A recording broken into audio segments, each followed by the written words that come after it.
Hello guys, मैं दीपक सिन्हा और आप लोग देख रहे हैं स्टडी नमा। आज हम करने जा रहे हैं लॉन्ग क्वेश्चन नंबर 3। इंपॉर्टेंट कहूंगा इस क्वेश्चन को क्योंकि इसमें जो बात कही गई है वो खास कही गई है। तो चलिए स्टार्ट करते हैं। क्वेश्चन नंबर 3, इंदिरा गांधी के पास आपातकाल लागू करने के अतिरिक्त और कोई विकल्प नहीं बचा था। ये क्वेश्चन बना रखा है। इस तरीके से हम कह सकते हैं, फिर से रिपीट करता हूं कि क्या इंदिरा गांधी के पास आपातकाल लागू करने के अतिरिक्त और कोई विकल्प नहीं बचा था कि उन्होंने आपातकाल लगा दिया, कोई दूसरा विकल्प उनके सामने नहीं था। इस क्वेश्चन के बारे में हमें पढ़ना है कि इंदिरा गांधी क्या कहती हैं कि उन्होंने आपातकाल क्यों लगाया। तो पॉइंट नंबर 1, छोटा आंसर है इसका, आसानी से आप लोग समझ जाओगे। आंसर स्टार्ट करने से पहले यह बात बता दूं आप लोगों को कि जो मैं इस बुक से आप लोगों को क्वेश्चन करवा रहा हूँ, मोस्टली अगर मैं कहूँ तो 7 to 8 क्वेश्चंस बनेंगे जो मोस्ट इंपॉर्टेंट और पूरे चैप्टर को कवर करते होंगे, क्योंकि हर आंसर को घुमा फिरा के वही पेश किया गया है। क्वेश्चन की थीम थोड़ी चेंज कर दी है लेकिन आंसर सिमिलर ही अगर देखा जाए तो अगर मैं कहूँ तो लॉन्ग क्वेश्चन नंबर 1 और 2 में जो मैंने पॉइंट्स बोले और समझाए हैं वो इस क्वेश्चन में के आंसर में भी आपको देखने को मिलेगा। तो पॉइंट नंबर 1, इंदिरा गांधी को विपक्ष की हड़ताल एवं विरोध लोकतंत्र के खिलाफ लगे। यानी कि विपक्षी दल जो आंदोलन कर रहे थे, जो हड़ताल कर रहे थे, इंदिरा गांधी की नज़र में वो क्या था? असंवैधानिक था, लोकतंत्र के खिलाफ था। इसलिए इंदिरा गांधी जी ने आपातकाल लगा दिया। ऐसा मैं नहीं कह रहा, बुक कह रही है कि इंदिरा गांधी ने आपातकाल लगा दिया। पॉइंट नंबर 2, उन्हें लगा, इंदिरा गांधी को लगा, उन्हें लगा कि विपक्ष राजनीतिक अस्थिरता लाने की कोशिश कर रहा था। राजनीतिक अस्थिरता लाने की कोशिश कर रहा था विपक्ष, इसलिए उन्होंने आपातकाल लगा दिया। पॉइंट नंबर 3, उन्हें लगा कि न्यायालय जरूरत से ज्यादा हस्तक्षेप कर रहा था। अब न्यायालय क्यों नहीं करेगा भाई?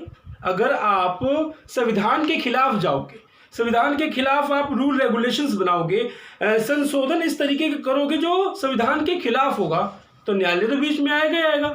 मगर इंदिरा गांधी जी का कहना था कि न्यायालय ज़्यादा से ज़्यादा हस्तक्षेप कर रहा था हमारे कार्यों में, इसलिए आपातकाल लगाना पड़ा। पॉइंट नंबर 4, उन्हें लगा कि विपक्ष उनके विकास कार्यक्रम को लागू नहीं होने दे रही है, जैसे 20 सूत्रीय कार्यक्रम। विपक्ष का काम है कि सरकार की उन गलतियों को जो जनता के हित में नहीं है जनता के सामने पेश करें। तो विपक्षी दल अपना वही काम कर रही थी, लेकिन आपातकाल लगाना उचित बिल्कुल नहीं था।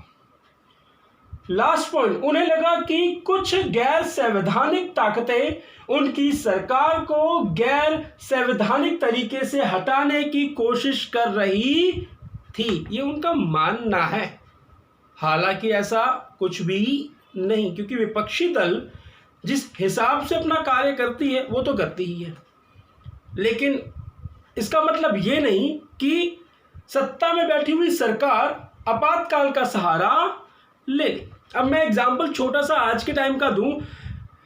हमारे मोदी जी, उनके पीछे तो विपक्षी दल हाथ धो नहा धो, यहाँ तक के कुछ लोग तो इटली जाके नहा धो के आते हैं और उनके पीछे पड़ जाते हैं। तो क्या इसका मतलब कि वो भी आपातकाल लगा दें? ऐसा नहीं ना। तो बिल्कुल जायज़ नहीं था इंदिरा गांधी जी का 25 जून 1975 को आपातकाल लगाना। तो ये छोटा सा क्वेश्चन था 4 मार्क्स के लिए, 6 मार्क्स के लिए नहीं कहूँगा। तो आप लोगों को आशा करता हूँ कि समझ में आ गया होगा। अब मैं जो क्वेश्चन नंबर 4 कराऊंगा वो इससे ही करेक्ट होगा, जिसमें यह बताया जाएगा कि इंदिरा गांधी वर्सेस न्यायपालिका, क्योंकि इसके पॉइंट में बताया ना कि न्यायपालिका उनके कामों में हस्तक्षेप कर रही थी, इसलिए उन्होंने क्या कहते हैं आपातकाल लगा दिया। तो क्वेश्चन नंबर 4 होगा इस तरीके से कि न्यायालय किस किस कामों में बीच में आ रही थी। तो आप लोग जान लेना कि क्या न्यायालय वो आ रही थी तो वो सही आ रही थी या गलत आ रही। आ रही थी। तो मिलते हैं नेक्स्ट वीडियो में। अपना और अपने परिवार का ध्यान रखें। जय हिंद, जय भारत।